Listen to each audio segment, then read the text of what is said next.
마태복음 20장 17절부터 19절까지 우리 함께 하나님 말씀을 읽어보겠습니다.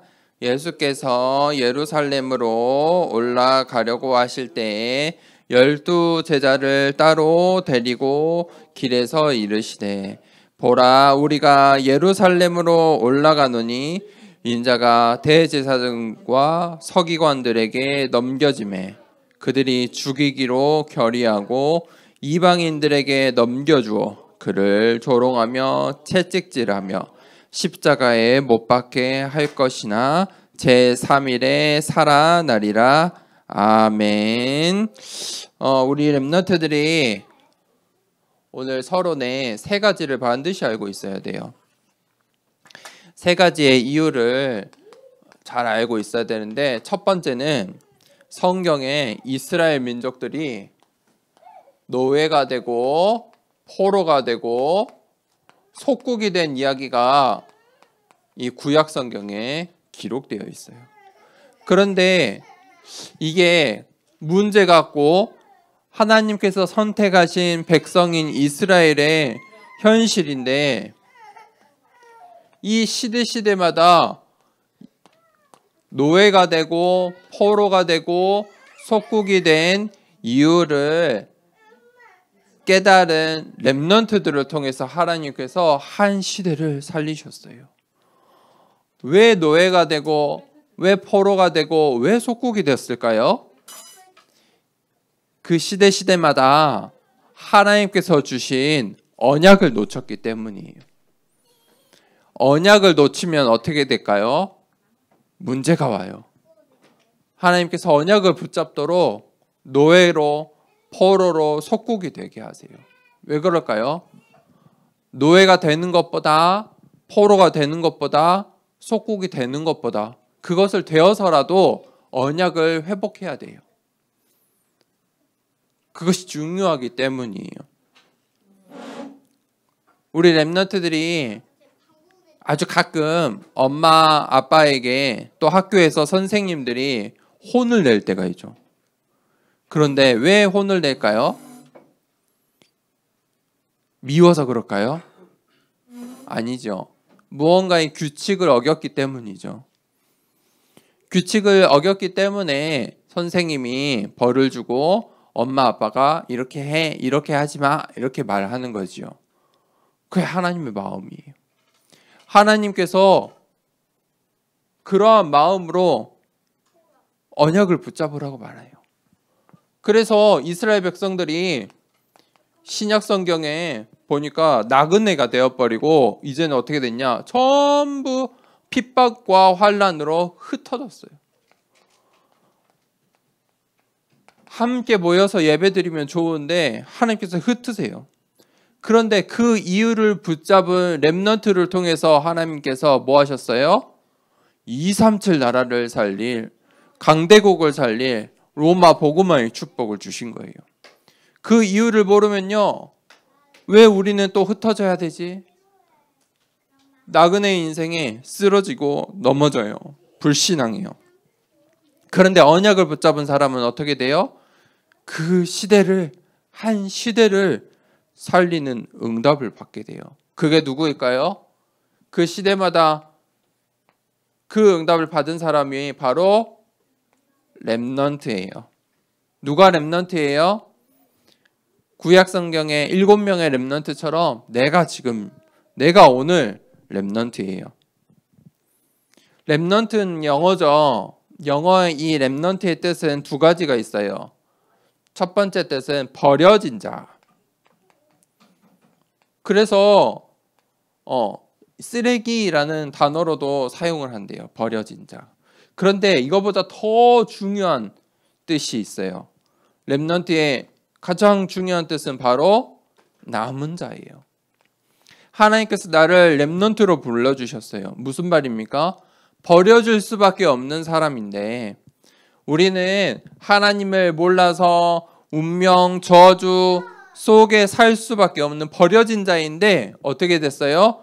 언약을 붙잡고 하나님께서 나에게 예배드릴 수 있고 찬양할 수 있고 기도할 수 있고 율동도 할 수 있는, 또 하나님께 나의 모든 것을 헌신할 수 있는, 전도와 선교에 쓰임받을 수 있는 남은 자로 나를 불러주셨어요.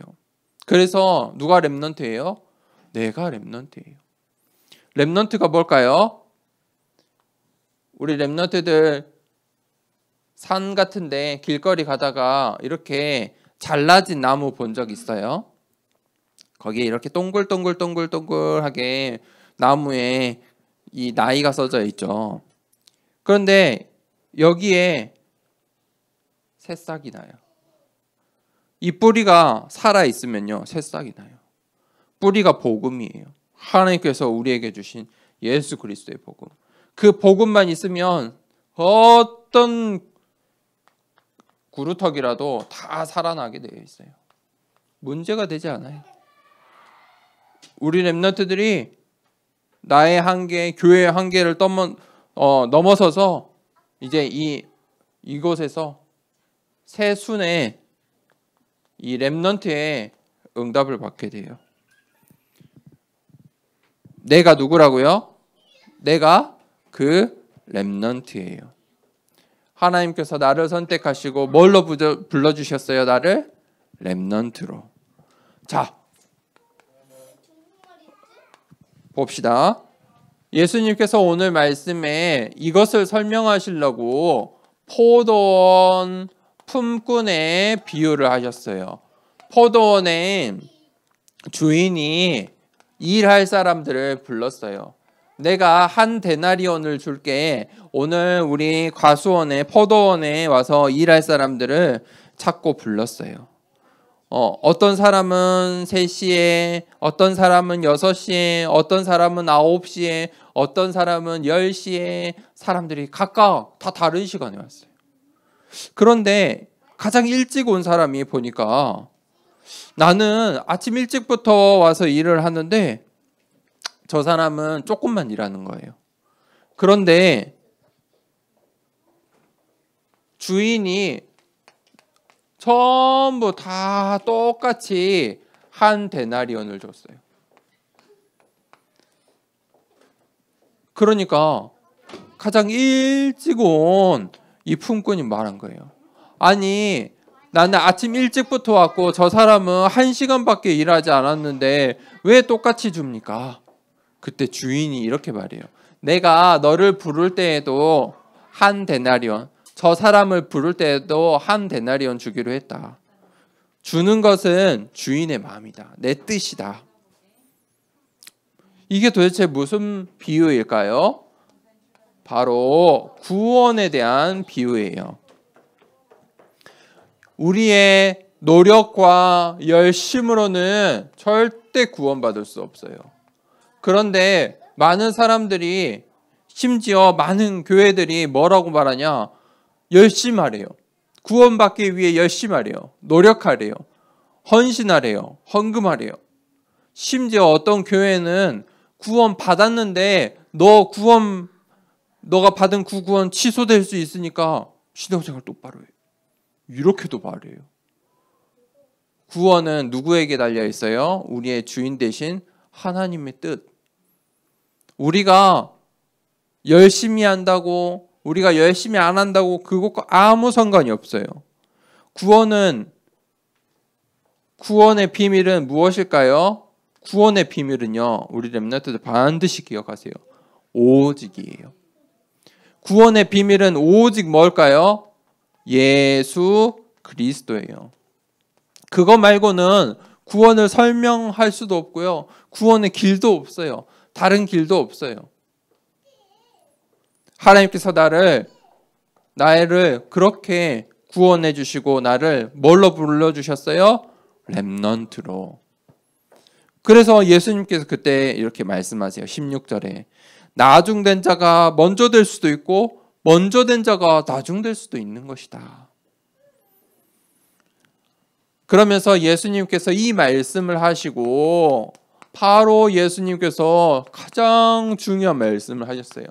오늘 본문에 보면은 예수님께서 벌써 3번째로 이야기하신다. 3번째로 무엇을 이야기하셨어요? 내가 십자가에 죽을 것이다. 예수님께서 십자가에 왜 죽으셨습니까? 구약 성경에는 예수님이 오시기 전에는 우리가 죄를 지으면 어떻게 돼요? 제사를 드려요. 피해 제사를 드려야 돼요. 그래서 우리의 죄를요, 제사장이 어린 양에게 전부 전가 옮기고, 이 어린 양이 나를 대신해서, 내가 죽어야 이 죄를 용서받는데 나를 대신해서 어린 양이 죽은 거예요. 배를 쭉 갈라요. 그래서 예배를 드렸어요. 제사를 드렸어요. 그런데 예수님께서 영원한 단번한 이 어린 양으로, 대속 제물로 예수님께서 누구를 대신해서요? 나 때문에, 나를 대신해서 어린 양이 되주신 거예요.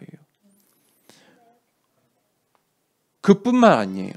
예수님의 죽음을 이야기하시고 항상 다시 내가 3일 만에 부활할 거야. 내가 그 예수 그리스도야. 그걸 증명하기 위해서 부활할 거야 라고 말씀하셨어요. 무슨 말입니까? 하나님의 말씀대로 되는 거예요. 말씀대로 되는 거예요. 하나님의 말씀이 성취되는 거예요. 그때 예수님께서 이렇게 중요한 말씀을 하셨는데 우리 렘넌트들이 예배를 드리고 나서 꼭 누가 나를 괴롭혀요? 사단이 괴롭히죠. 예배 말씀 생각 안 나게, 강단 말씀 생각 안 나게, 찬양하기 싫게, 예배 드리지 못하게 방해하죠. 예수님께서 이렇게 중요한 예수 그리스도의 복음을, 구원이 무엇인지, 복음이 무엇인지 설명하셨는데, 그때 이 예수님의 제자 중에 엄마가, 이 세베대의 이 어머니가 예수님한테 온 거야. 예수님, 제가 예수님께 구할 것이 있습니다. 그때 예수님께서 너가 그럼 무엇을 원하느냐? 제 두 아들이 예수님의 제자인데 한 아들은 오른쪽에, 한 아들은 왼쪽에 앉게 해주세요. 사람들은 전부 이 제자들이 자리에 관심 있는 거예요. 그러니까 이 사실을 알고 나서 나머지 10명의 제자들이 화가 난 거예요. 아니 어떻게 엄마가 와서 엄마 찬스를 써서 예수님께 그런 부탁을 먼저 하는 거냐. 그게 무슨 말입니까 지금? 예수님께서 지금 무슨 말을 하려고 성경에 이 사건을 기록해 주셨어요? 이 세상의 수준이에요. 세상은 그것에 관심이 있어요. 시선이 있어요. 아니 지금 예수님께서 지금 무슨 말씀을 하셨어요? 구원에 대한 말씀을 하셨어요. 거기에 예수님께서 십자가의 죽음과 부활의 메시지를 하셨는데 갑자기 어디에 관심이 있어요? 오른쪽. 내가 예수님의 오른쪽 할 거야. 내가 예수님의 왼쪽을 할 거야. 그것 때문에 서로 시기하고 질투하는 거예요. 싸우는 거예요. 사단은 뭘 모르게 해요? 복음만 모르게 해요. 복음만. 사단은 우리 렘넌트 때 다 줘요. 렘넌트들이 갖고 싶은 걸 다 주고 뭘 뺏어가요? 복음만 뺏어가요. 그럼 될까요? 안 될까요? 속을래요? 뭘 붙잡을래요? 내가 갖고 싶은 걸 다 가질래요? 대신에 예배를 포기하고 하나님 자녀 안 하고 렘넌트도 안 하고 그렇게 살래요. 사단은 그렇게 목사님처럼 무섭게 말 안 해요. 어린 양, 아주 선하게, 아주 착하게 우리 렘넌트들에게 이것만 모르게 하는 거예요. 특별히 교회에서 속지 말 거는 율법으로 복음을 모르게 해요. 우리 어른들은 조심해야 돼요. 우리 렘넌트들은 오직 복음으로만, 오직 복음만, 이것만 전달하면 돼요. 넌 렘넌트야. 그거만 우리 렘넌트들이 지금 렘넌트 시기 때 각인 뿌리 체질되면 그 이유는 신경 쓰지 않아도 돼요. 하나님이 책임지세요. 결론입니다. 그래서 우리 렘넌트들이 이번 주에 한번 해보세요. 하루에 10분. 하루에 10분을 한번 생각해 보세요.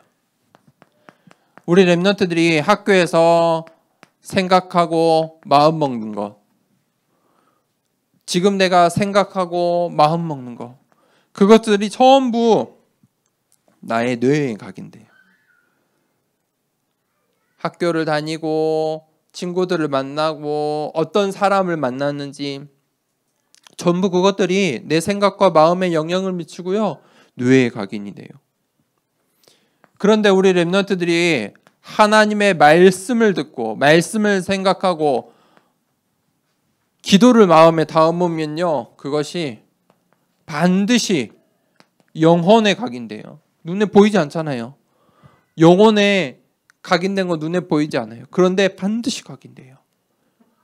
우리 렘넌트들이 율법을, 신비주의를, 열심을, 노력을 들어가면 안 돼요. 뭐만? 오직 복음, 예수 그리스도. 그것만 반대로 각인하면 돼요. 그래서 그것을 어떻게 각인한 것을, 이 각인들을 어떻게 확인하느냐, 어떻게 내가 각인시키느냐, 묵상, 딱 하루에 10분, 5분.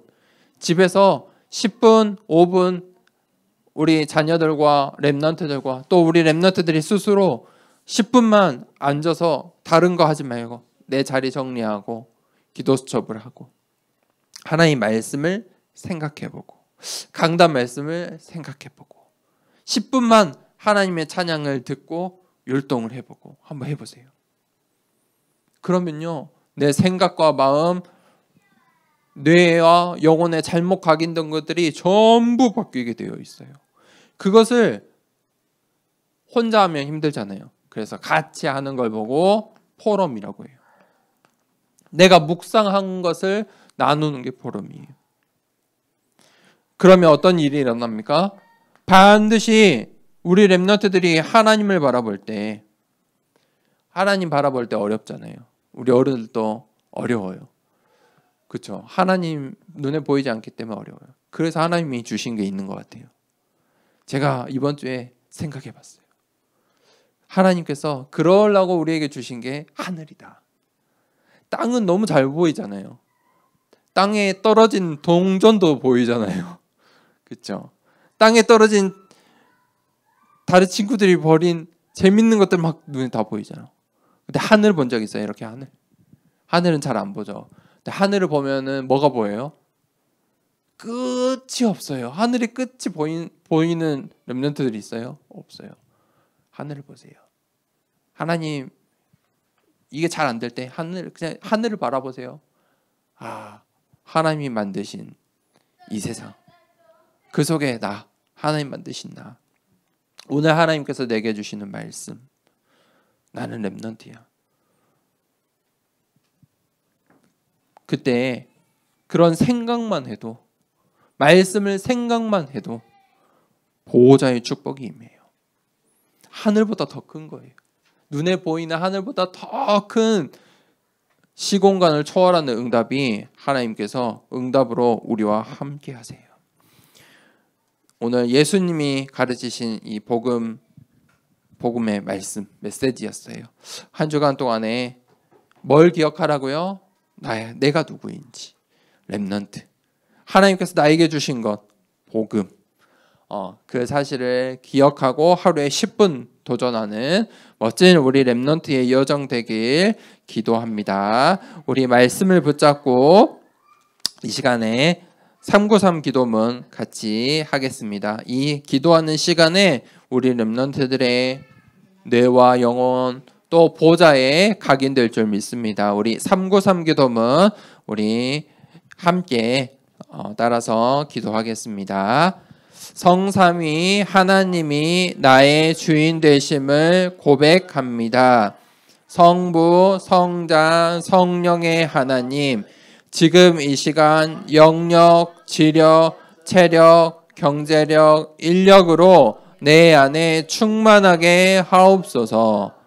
기도하는 이 시간 내게 9가지 보좌의 축복이 세팅되게 하옵소서. 보좌의 축복과 시공간 초월하는 하나님의 역사가 내게 임하게 하옵소서. 237 나라 살릴 빛의 증거가 나에게 충만하게 하옵소서. 내 안에 심어 놓으신 하나님의 형상과 생명이 회복되고 에덴의 축복이 회복되게 하옵소서. 나에게 전무후무한 응답을 주시고 나의 모든 현장에 말씀이 성취되도록 인도하옵소서. 나에게 맡기신 교회와 학교 현장과 미래 살릴 전무후무한 응답을 주옵소서.